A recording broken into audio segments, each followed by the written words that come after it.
Hey, what's up, everybody? On today's episode of the Townrootz Podcast, we talk to Ethan Ashley as he shares with us what his secret sauce is in the world of coffee with Kilovolt Coffee.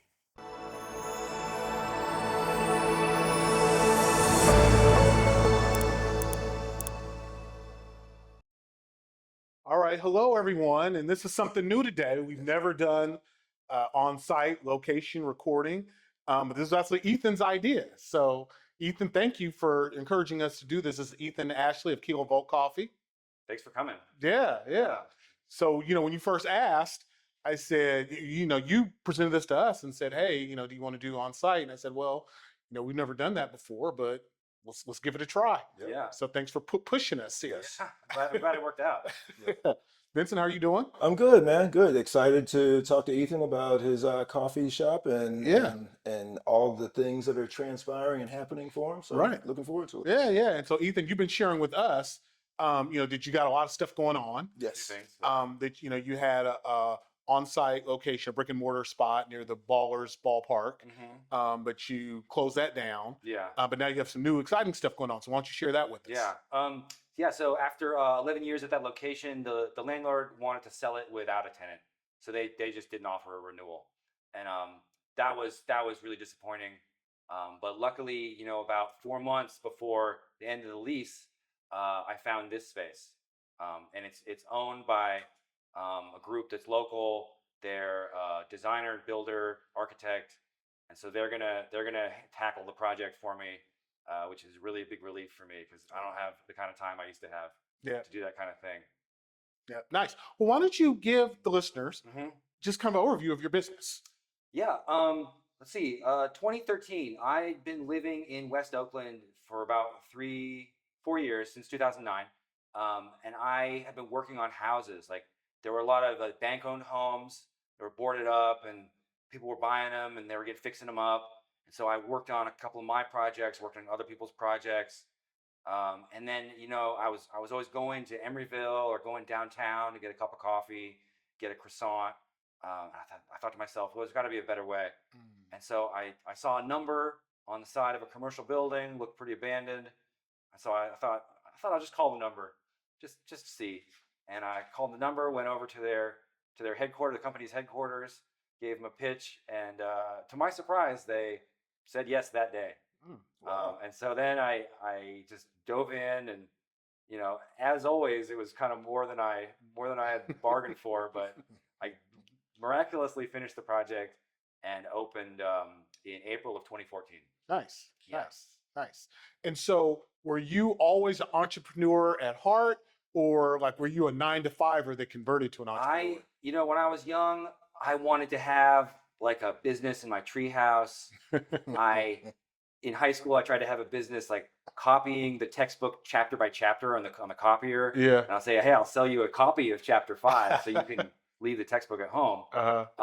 So I always wanted that, and I was never into school. I was never excited to, get 100% on the test. I always wanted to do the next thing and wanted to have my own thing going on, because the sky's the limit. I really like the unknown aspect of, like, you might plant a tree, it might grow taller than you ever could have imagined. Yeah. I like that. I like sort of being adventurous, exploring, peeking into the unknown. Yeah. Instead of like, so showing up at a cubicle every day. Yeah. So what was the aha moment? Because it's scary, right? The security of a paycheck versus the unknown and the tree that can grow, that has unlimited potential, right? So what was the aha moment that said to you, forget that, I'm going for this? I think the thing is, when I pitched the idea to them, and I thought they're going to say, this is a neat idea, but you don't have any experience. You're not even 30 years old. Keep trying, come back. But then they said yes, and I said, wow, I guess I'm onto something here. Yeah. So when the owner of that building said yes, I thought I was onto something.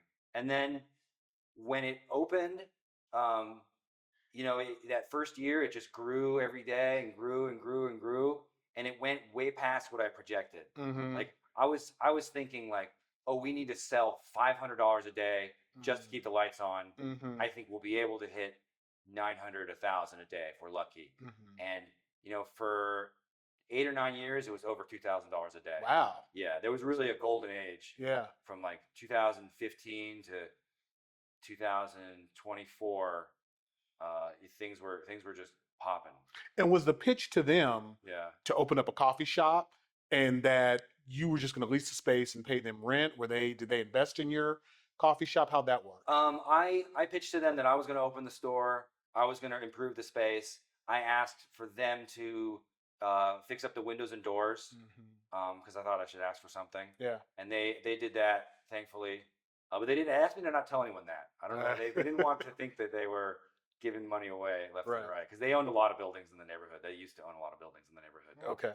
All right. So I asked for something, but mostly I did it. And I've always wanted to do it myself. Like if I have a machine and it breaks, I'm not bothering the warranty. I want to fix it myself. I don't want to send it away and wonder when I'm going to get it back, struggle. And Right. I just always wanted to, like, you can keep that knowledge forever. Yeah. If you know how to fix your toaster, Right. doesn't cost you anything to know that, and you can keep that forever. Yeah. Those are good skills to have. Yes. Yeah. Sometimes I bite off more than I can chew. Sometimes I do a little too much. So interesting. As you've gone through this journey, going from kind of real estate development to now coffee, is there someone that you look out in the world and say, hey, my path is similar to that path? I'm kind of modeling myself after that person. Or are you feeling like you're kind of forging your own way that's different from anyone else? Well, for the coffee business, when I was just 22, I leased an apartment in San Francisco, and it was right above a store called Trouble.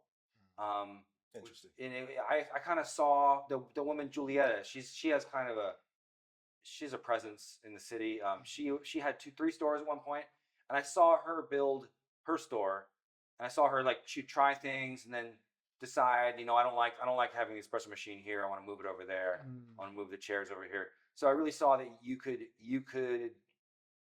be the master of your own destiny. If you don't like it, change it. And that really put the idea in my head. Like, you really got to see someone do it or I do it. Like, I need to see somebody do it to think that I can do it myself. So I forget her last name.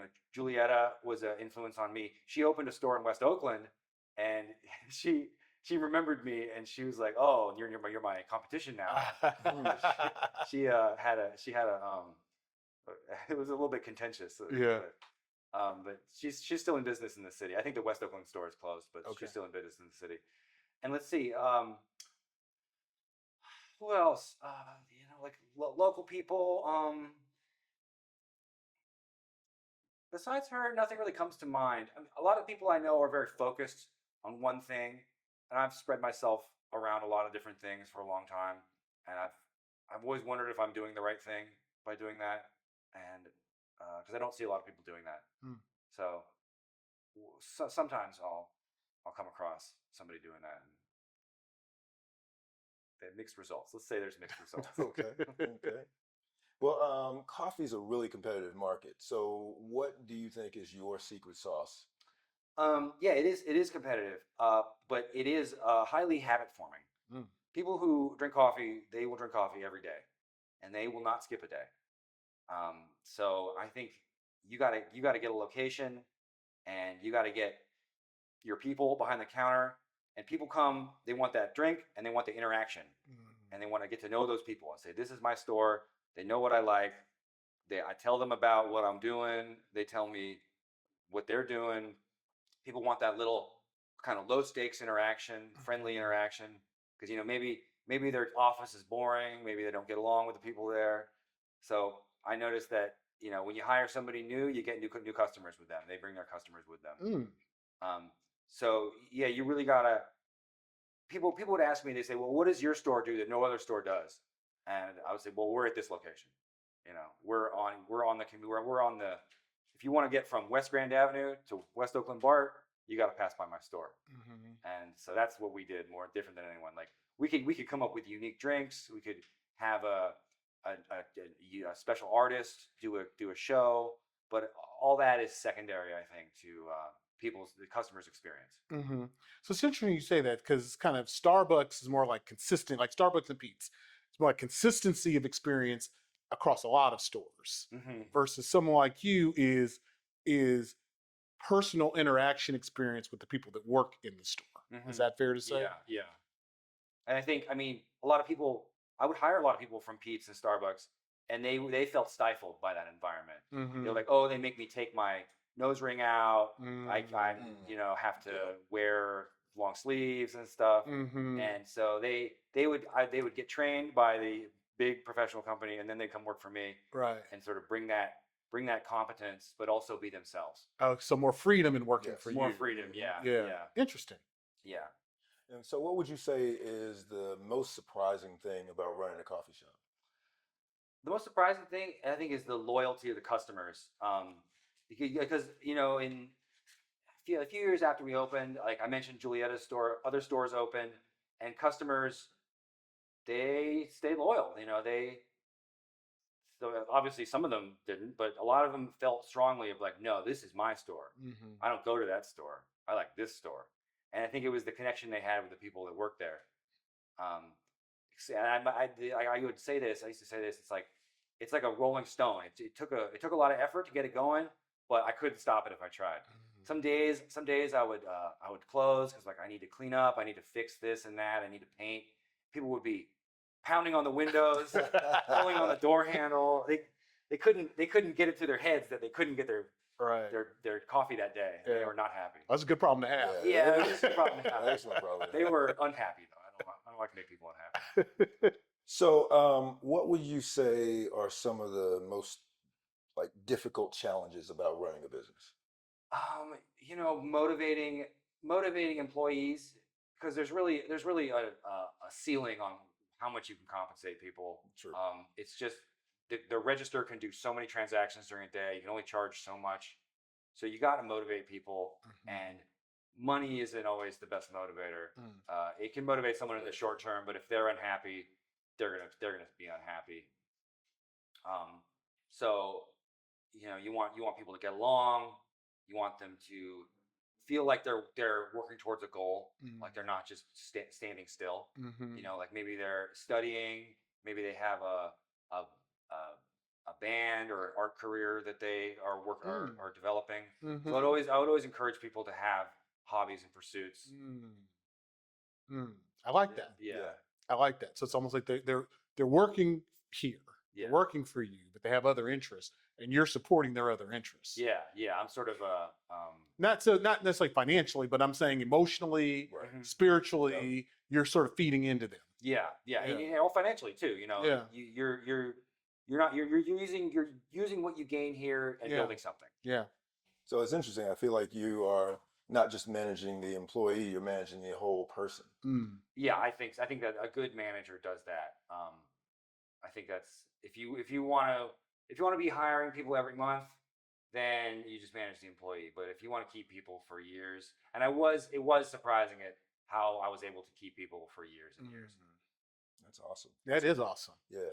So I want to ask a random question now. So when we pulled up, you pulled up in your van. Yeah. So tell us about like the idea behind the van and what do you plan to do with it? The van. I bought the van about a year and a half ago. I had been approached about doing catering at events, and the best I could do was pots to go, like a 1 gallon pot with a bunch of cups and some half and half to go. People wanted on site. They want to brew on site, and so I thought to myself, like, how can I take advantage of this opportunity? And so I got the van, and I hired an architect who had done this sort of thing before, and we got permits from the state, from the county, and it's just now getting finished. It works. All the pumps work. All the sinks work, and I'm going to be taking it to hopefully farmers markets, events, the ferry, where the ferry docks, train station. Yeah.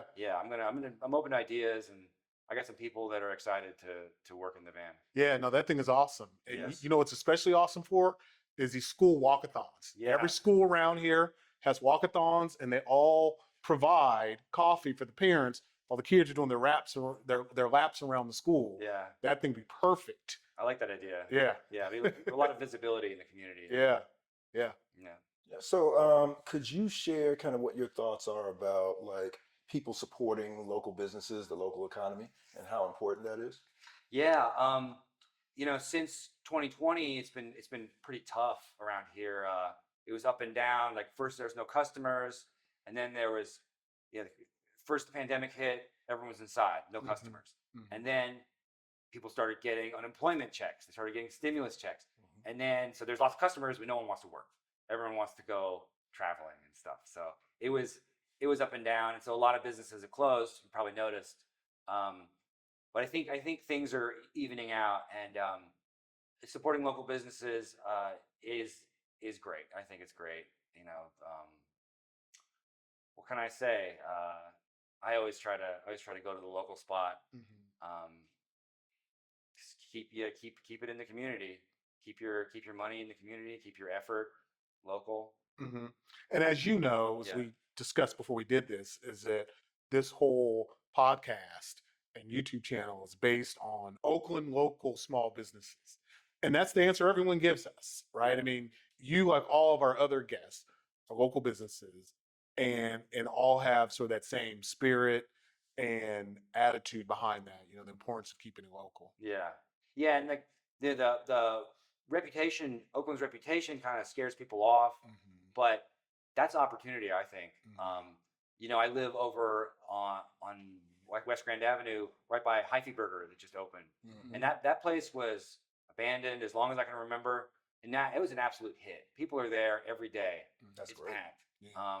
So I think there's just a lot of opportunity around here, and that's one of the reasons I opened up around here. Oh, cool. Yeah. So, with respect to being an entrepreneur, Mhm. okay, tell me the high points. The high points are when the business was running and 2015, 2016, and I'm out during the day kind of thinking of ideas like, oh, I could add this, I could do this, and I check my phone and I'm like, oh, we're making sales today. So to have time on your side, to say I can work on this, but this is going to keep rolling, that really felt great. And I would always it's like I'd schedule my day and I'd say, okay, I'm gonna do the accounting, I'm gonna do the payroll, and then I'm gonna go run around the lake. And then, if something takes too long, I can bump that. I can say I can't run around the lake. But when I do get to run around the lake, that's amazing. Nice. I'm doing my job and Nice. I'm doing the stuff I want to do. Nice. So I would recommend entrepreneurship to almost anybody. Cool. What are the turning points? Turning points? How do you mean? What do you mean? Well, just that hey, I'm bumping along and everything's going fine, and then something came up and I had to pivot. I had to what I thought yesterday is not today's reality. Oh yeah. Okay. And so I got to do something different. Espresso machine. There's a lot going on under there. There's a lot of valves and sensors, and there's a computer that if you turn it off for 2 weeks and turn it back on, doesn't like that. Doesn't like that one bit. And refrigerators, fixing equipment, that's probably the biggest lesson of my experience here is you gotta fix the equipment. You gotta do it in a timely way. You gotta do it in an economical way. So that would be kind of like a screech of the brakes. I think everything's going great. The fridge, the light won't turn on. Yeah. It's warm in there. What's going on? Why is that happening? Right. I gotta do that. I gotta fix that now. Okay. Yeah. So the kind of things that can shut you down. Somebody doesn't show up for work. Some people, that's how they tell you they're quitting. Yeah. They just don't show up. They just stop showing up. Yeah. So you gotta be ready for that. So it's interesting that you say that. I had some family members in Southern California who opened up a food establishment. Yeah. And shortly after I asked, one of them, it was sort of a group of them went in together and did it. And I asked, well, how's it going? And they said, oh, it's awful. Yeah. And I said, well, why is it awful? They says, because if someone doesn't show up, I have to go in. Yeah. Oh, yeah. That's one of the things that's, people say like, oh, we gotta end tipping. Tipping's too much. I'm like, I like tipping because you'll walk with money that day. Yeah. Oh, so I like that. Yeah. It's like that. It's like, even if you're sick, like Oakland is like, you have to give people sick hours. Yeah. But you don't get tips if you get sick hours. So high motivation to come in. High motivation to like, you got to be here today. Okay. And you will go home with money in your pocket. Cool. Yeah. What's the best advice you've ever received? I've ever received? Someone told me pay yourself first, which I didn't always follow. But I can really understand. That's the rich dad, poor dad. Yes. Yeah, I did enjoy that book. Yeah, pay yourself first because you got to stay motivated. Yeah. Like Absolutely. if you get discouraged, then no one's gonna pick you up. Yeah. It's like being at the top of the organization, you got to motivate everybody else. Yeah. So if you run out of motivation, it's bad. Yeah. Yeah. Yeah. Cool. No, that's good advice. All right. Also, you gotta pick who you do business with very carefully. Oh yes. Another thing that I learned the hard way. I thought get more people in. Everyone will add their unique skills, but some people they're not looking out for the team. They're looking out for themselves. Now, you're talking about employees, or you're talking about vendors? Employee people, yeah, vendors. When the business was successful, I was approached by other people who own buildings elsewhere in town, and they wanted something like that, and they weren't always forthcoming about what the circumstances were. They just they wanted an amenity for their other tenants. And they would kind of try to say anything to get you in there. Okay. So you got to trust your instinct. To get you to open up a new location in their building? Open up a new location. Do you depend on advisors? Like, do you have an advisor, like a business advisor, or a team of advisors? I didn't when I should have. I do now. Kind of try to talk to my board and check in. Definitely a lawyer. I was so young when I set out. I thought I could just do everything with a handshake. But you gotta really, really get everything on paper. Because people will say things in a meeting, they'll make you think one thing, but when it comes down to it, you never know what happens. No, that's good. That's good advice. That's good advice. Yeah. So what are some of the pitfalls that you've kind of experienced or dealt with in business?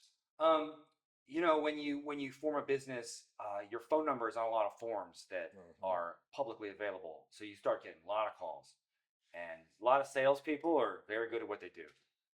They make you think that you already had a conversation with this person, or they talked to your associate, and so they will try to sell you something, make you think that it's the right thing, tell you that you're going to save money, you're going to grow your business, but you gotta be skeptical. The way I was raised, be trusting and to treat everyone, trust people first. But when you're getting cold calls, you really got to be skeptical. And so now I just mute unknown calls. And if you really want to reach me, leave me a message. So yeah, you're gonna have a higher profile, and people know that businesses have money to spend.